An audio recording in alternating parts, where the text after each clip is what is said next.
Okay, what's going on, guys? Welcome back to another video. Today's video here for OSHI Season 2, Episode 6. God, it's Episode 6, really? I mean, I just watched Alia before this, and that was also Episode 6, so I shouldn't be surprised, but I'm still surprised at the same time. Anyway, it's Episode 6. Last episode, or honestly, the last two episodes have been, controversial, to say the least. I'm gonna be honest, I might do like a discussion like more at the end of this season and talk about this arc as a whole and what I think. Because I've gotten some choice comments about some of the things I've said in my last two videos. I still stand by what I said. I 100% completely stand by what I said. But I do also feel like my words are kind of being taken out of context, or not. You're not taking the whole statement. Anyway, at the end of the day, I stand by what I said last episode regarding Akane. I'm going to attempt to be unbiased. I've said it before a billion times. I like Kana the most in this series. I like her more than any character in OSHI. So naturally, there is going to be a bias there, and I am trying, like I said, I'm trying to not be biased. But obviously that's not 100% possible, but I fully stand by what I said last episode, which there was honestly several things. First, I'll knock out the Ruby thing. I was incorrect about that. Thank you guys for correcting me. I really appreciate that. I was totally off on what she was talking about. I had a theory going, but that theory was totally off base. She's mad. She would have been mad at Aqua if he did something that could get Akane pregnant, because of what happened with their mom. I's pregnancy was a young pregnancy. She was 16 when she got pregnant, and Ruby would hate him for life if he did that to somebody else, knowing what happened with their family. That makes so much sense, and thank you guys for clarifying that I misunderstood that. Now the other two things, I made some comments about some of the disses that Akane threw at Kana. Truthfully, this situation does not matter because these two hate each other's guts and they talk shit all the fucking time. They hate each other. But I want to make my point clear so you guys can understand what I was trying to say better. Akane made some comments. I don't remember exactly what they were at this point. I couldn't tell you them from memory, but she made some points towards Kana which are not correct about Kana's character. She made some insults, tried to base some insults based on Kana's character, but they were not, like, factually, they were not correct from what we, the viewer, has seen.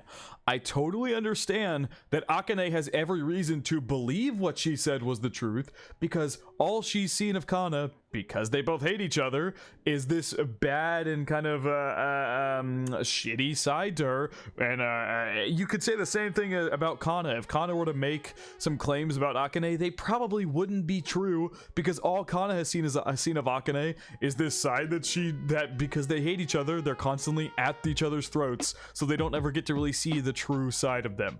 That's fine. Akane has every reason to believe Kana is the way she is in her head, but it's not factually correct. Like, the things she said about Kana were not correct. I'm not saying it's wrong for her to believe those to be true, but they're not correct. That's all I was trying to say. And also, like I said, this whole situation about the insults being tossed, Akane's insults and me not liking them because they're not correct, it's not that big of a deal, because they both talk shit all the time. Like, I'm sure if Kana was to go for the throat or something, well, then again, Kana is just initially better with words, because as Aqua pointed out in the last episode, Akane is a lot more serious when it comes to that kind of thing. And so Kana's kind of able to run laps around her because Kana is much better with wordplay and whatnot. But at the end of the day, they both talk shit to each other. It's just them not jarring back and forth. It's not a big deal.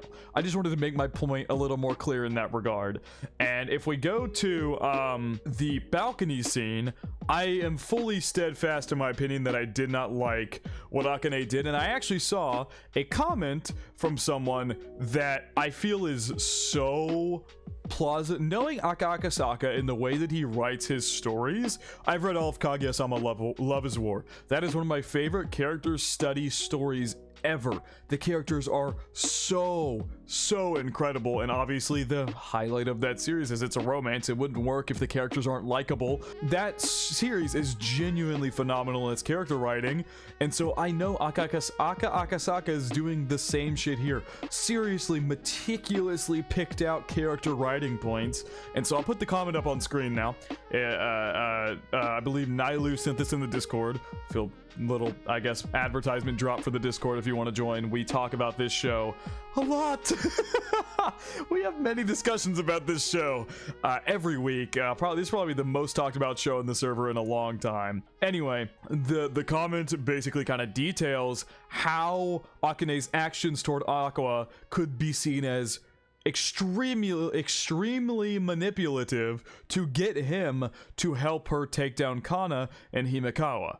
I can't remember exactly all the steps it listed, but it sounded, knowing Aka Akasaka and the way that he writes, it sounded so scarily plausible that I want to believe that it's true. Like, it seemed so scarily plausible. Then again, this is not Aka Akasaka coming out and saying what the balcony scene is supposed to mean itself. I don't think anybody truly knows what that scene is supposed to entail in its entirety as far as character writing goes, but that comment really stuck with me.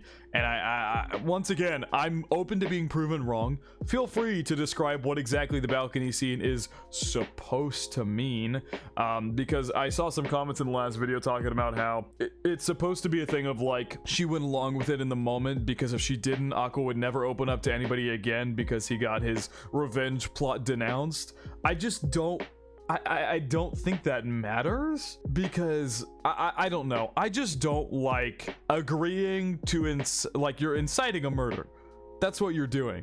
If you truly, I know Akane has this whole savior complex. Sorry, I said I wasn't going to talk that much. I've been talking for fucking 7 minutes now about this. But Akane obviously has a savior complex. Aqua saved her, and she wants to do everything she can to repay him. But I just don't like how she's doing it. That's the bottom line. We can have discussions about it. If you want to join the Discord and talk about it, feel free. I'm open to discuss, and I talk about this show a lot in there with everybody else, so feel free to join there. But my point still stands. I don't think she should have done what she did. I didn't like that. That's just me personally. I didn't like that. But on the other hand, there's that comment, because I didn't, honestly, I just felt like the scene was off in that I didn't like the action she was taking. But at the same time, I read that comment and I'm like, oh god, if this is true, that makes the scene so much worse. Once again, the comment will be, it's in the Discord, the picture of the comment, if you want to, I mean, you can obviously pause on my video and read what the comment said, but I truly believe, knowing how Aka Akasaka writes, that is totally possible down to the most minute details. It's totally, entirely, 100% possible. Anyway, I'm gonna shut up now. I just wanted to kind of address some things that were talked about last episode and kind of state where my point of view is at, maybe correct some misunderstandings in the things that I said, and all of that. I've already been recording for nearly 10 minutes and I haven't even started the episode. Let's get into this. Per usual, feel free to check out the Patreon and Discord. Links are in the description below. As far as the Discord goes, we talk about current anime, past anime, current manga, past manga. I don't know why I said that weirdly. And we have non-anime conversations as well. And as far as the Patreon goes, you get exclusives and uncuts to all my reactions. So feel free to check out either of those. Everyone will. Now without further ado, let's up straight into OSHI no Ko, Season 2, Episode 6. Oh man, I'm so excited for this play. I'm so fucking excited. We're getting what we started with at the beginning of this season. I'm so excited!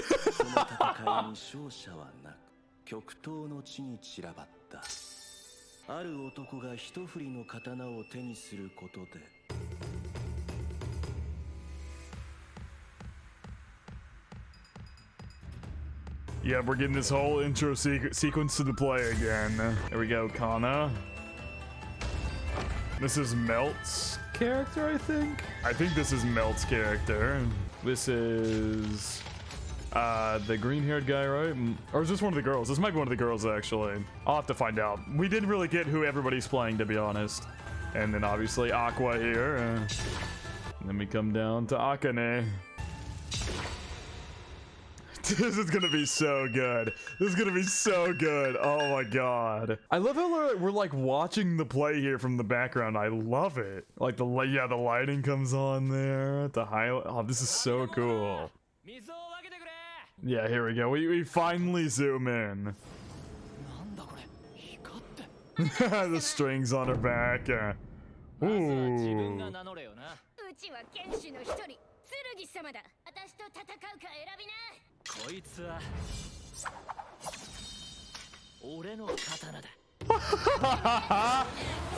Bro. They're flying around like this is damn Attack on Titan. She got the ODM gear on. God, the animation looks so good. We've entered full shonen mode for Oshinoko. Dude.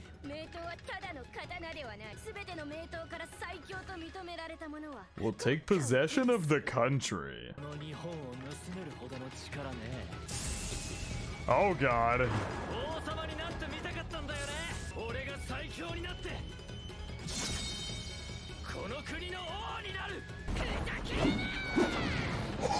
Stop! Doga Kobo, there is no reason for this.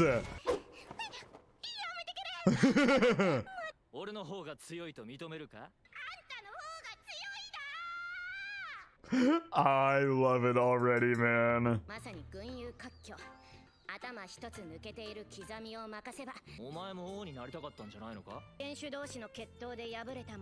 Offer of your life or serve under the victor, huh?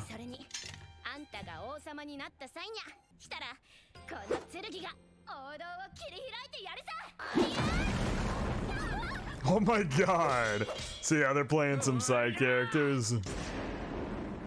Oh, the visual effects are so good.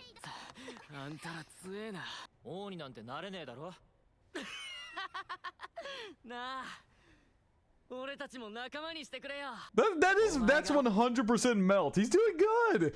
He's doing I'm gonna be I've said it in my last couple episodes. They have really turned his character around. He was like, we saw him for like 1 or 2 episodes in season 1, and he came back and is like actually one of my favorites now. The way he's working so hard to make up for how badly he did back then. He's genuinely found like a passion for acting. He wants to get better despite that one guy like putting him down last episode. I love it. He's great. I really hope to see it play off in this play.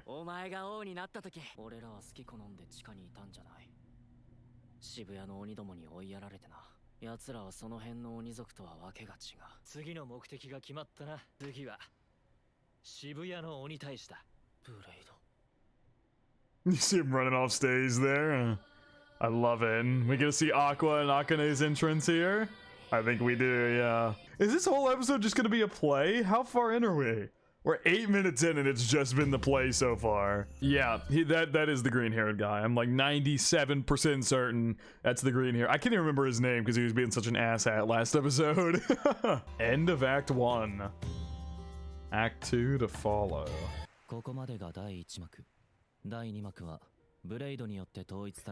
Shinjuku faction? Okay. Oh shit.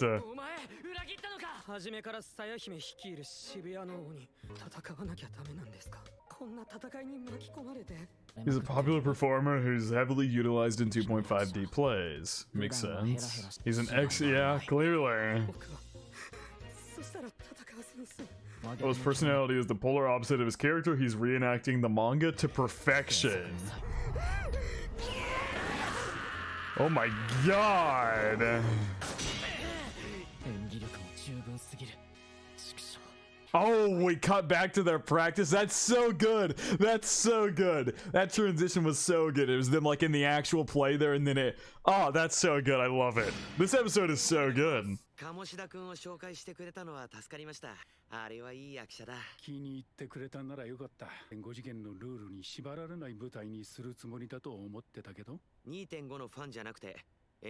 Ah, okay.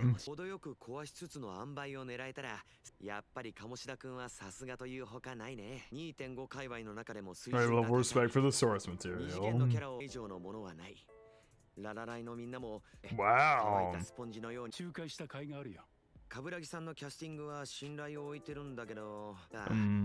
Doga was the only one I didn't get. Cause you put really? Kaburagi pushed hard for him, huh? It's just a personal thing. Oh. This is a training ground. Really? Don't you also like his type? Oh, you can literally see. Wow. Wow. You can literally see there's all their swords are like perfectly fine, and his is like worn down because he's been practicing with it so much. Kids who work their tails off, that is.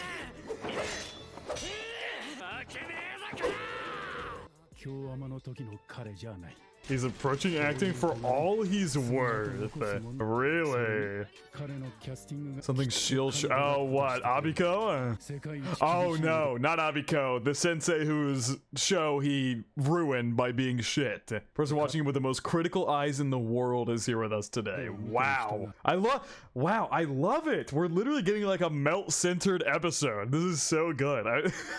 I've been praising in the past couple episodes, and now we're getting even more screen time for him. He's awesome. I'm glad we're getting time to really develop his character.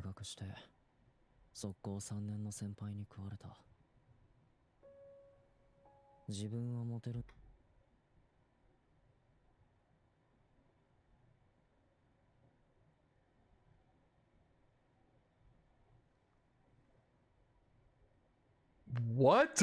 After starting middle school, so this is like a girl about to go into high school? Because I believe middle school in Japan has 3 years, same as high school. It's like middle school 3 years, and then high school 3 years. So it's like, I guess that would be the American equivalent of 7th, 8th, and 9th grade is middle school, and then 10th, 11th, 12th is high school. Fucking Christ. What a tone shift. Oh my god. He just started middle school. That's 7th grade. This guy is maybe 12, 13 at this time. No, not even, he 7th grade. Hang on, let me think about this. I'm just thinking because I have a relative who is 10 and they are going into 5th grade. So that would be 11, 12. You'd be basically turning 13 going into 7th grade. And this girl is about to be like 16. That's disgusting. Oh god, that's gross. I would like to get that off my screen, actually. What the fuck? That's when I realized I was a popular guy. And it's the way he phrases it, too. If he was like, I just had sex with like an older girl, it wouldn't seem as bad. But he phrases it, had her away with me. Which clearly indicates that was not the most consensual thing ever. Oh, dear god, that tone shift was awful. We're drawn to me. If I fell for girls, she'd be the one to say she liked me. Oh god, that face. I had no money and part-time jobs were a drag. There's no sense of strength in his acting. Oh god.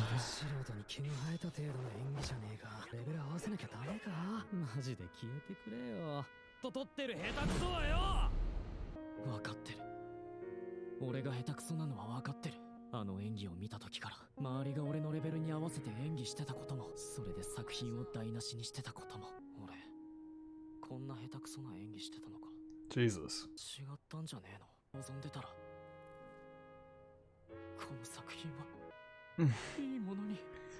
Oh my god.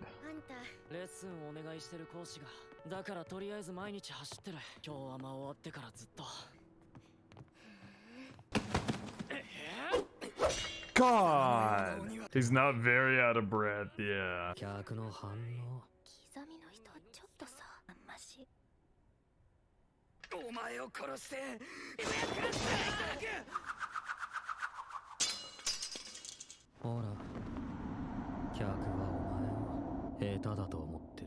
Jesus Christ. I feel like I need a breather. I feel like I need a breather. Oh my god. This guy is very quickly shot up the ranks of my favorite characters in this series. Very quickly. He's about to get his moment too. I'm so ready for this. I'm so ready for this.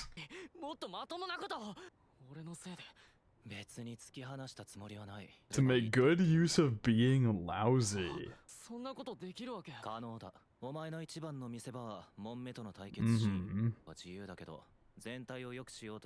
Even if you poured your all into one thing, it also means their guard is down.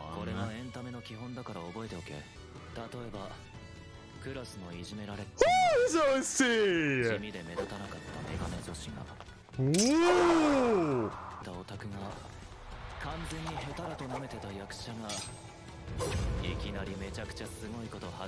Something totally awesome out of the blue! Yeah! Let's go, Melt! Let's go! That was incredible! She loved it! She's freaking out about it! Oh!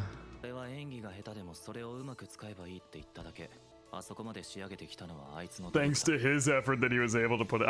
I like how Aqua's like, nah, I didn't do anything. That's all him. I love that he was like, nah, it wasn't me. It was all him. It was all the effort that he put in. Oh my god.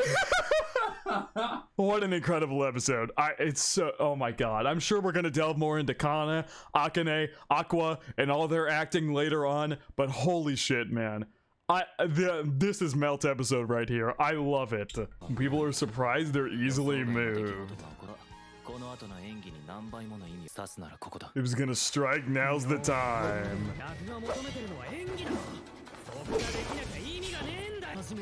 Having been defeated when I encounter my first strong enemy, I now face him with sheer guts. Biggest show-off scene! Oh my god, this is so good. This is so good. The past 6 months, the actors are still way out of my league.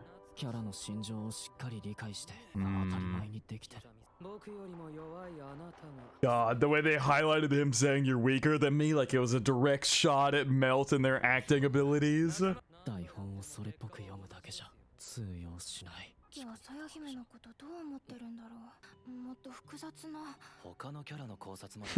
Besides your own now. Oh, so maybe that's gonna inspire Melt to not focus so much on his own character, but also focus on the character he's fighting as well, so we can try and get their feelings and gauge how he needs to act based off of that. I'm dumb. I can't examine things the way Kodokawa does.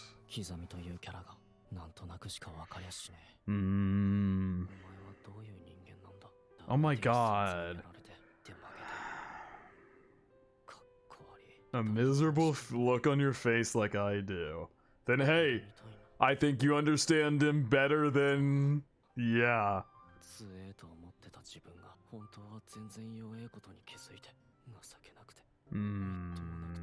Jesus.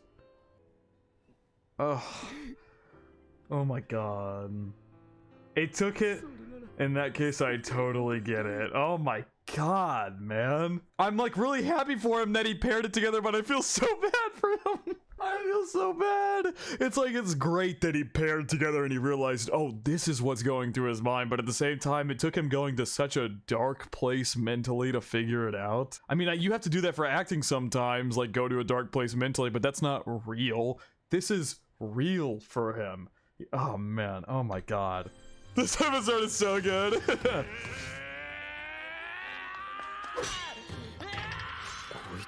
Ooh. He's projecting a sense of frustration so powerfully it'll reach the audience. I love it! I love it! He's literally acting out his frustrations that he's had with this play and his own inadequacies. I love it! Oh my god! Let's go! Powerfully it'll reach... The animation is so good! To dig deeply into this feeling.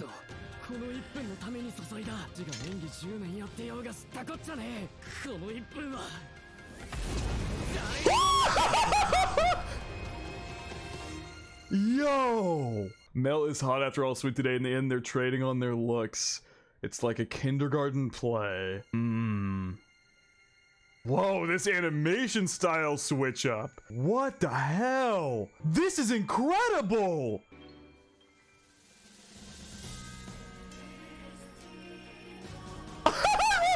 Oh my god!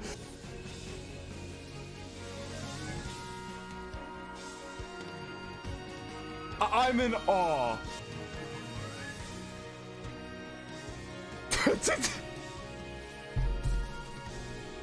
Oh my god.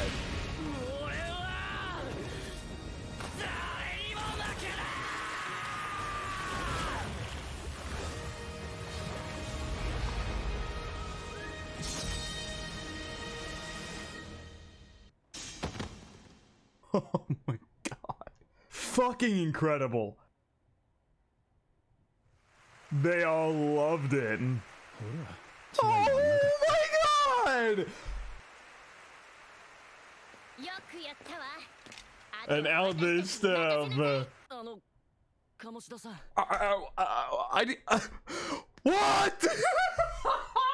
What just happened? What just happened? Guys, literally, this was a character that got like a few minutes of screen time in the entirety of season 1, and they just gave him one of the best moments in this entire show. Literally, I think they just gave Melt one of the best moments in this entire series. I'm at a loss. I'm actually at a loss of words at how impeccably gorgeous all of that was. It was so over the top. It was so just like the visualizations and everything. I'm gonna go watch that scene again at the end of the episode. I'm going to. But everything about that, the visualizations, the like transitions between him training and all the visualizations between his scream and oh my god, what? I love it. Like I said, he's easily shot up into one of my favorite characters of this entire show. Fucking peak. Oh my, I just, wow. Yevy stepped in to give him props. Oh my god. I finally get the meaning of what you told me back then. No, this is fun. I fucking love it. I swear to God, we've gotten like 3 back-to-back episodes that I would wager are some of the best episodes in this entire show. 3 back-to-back episodes that literally could rival the best episodes of this entire show. I mean, this show is incredible. It's actually incredible. Wow. Wow. They took a like completely insignificant character and made me care about him as much as like the main characters in this series. I mean, so many moments from this episode. What the hell? Oh my god, man. Wow. What an incredible show, man. What an incredible show. And the fact that we still have we're probably gonna get moments for Aqua, Akane, Kana, Himekawa. There's so many other people who are probably gonna get their big moments in this play, and somehow I don't know how they're gonna top this. I don't know how they're gonna top this. But God, I've never been more excited to see how the rest of a play plays out in my entire fucking life. Holy shit. I don't think I have much to say for this ending. I mean, some of the moments, I'm gonna go, oh yeah, that's right. I wanted to go back and watch that melt scene over again, the whole final scene there. But I feel like, I mean, all this visualization is incredible. Her crying, oh my God. I mean, just wow. And like, I talked about this in previous episodes and I said I was gonna stop talking about it, but I swear to God, every single frame in this episode is this level quality of the frame of the sensei here, with like the absurdly detailed hair, the absurdly detailed face, like the absurdly detailed face details. Normally you get like 2 or 3 of those, like maybe an episode for most anime, if that. And this show has it like every other frame are these drop dead gorgeous pieces of art. I mean, it's incredible what they've put into this show. The action shots in this episode were insane. So many spinning, rotating angles of them fighting. I mean, if the whole rest of this like arc is gonna play out like this with this gorgeous animation, God, we are in for one of the greatest roller coasters ever. I mean, oh my God. Oh my God. Oh my God. All right, it's time to go back and watch that melt scene now. So good. For the sake of this single minute, man. Oh my God. And like, oh my God. They did not have to go this hard, man. What? And like the style switches to like the childish animation. I mean, it's just crazy. Like this is some shit you would see in like Mob Psycho or something. And this like jaw-droppingly gorgeous OST is so good. Like, it's so over the top, it's so not necessary, but it's so cool. It's so cool. Oh my god. I never thought Oshi no Ko would make me this hyped for a character before, but oh my god.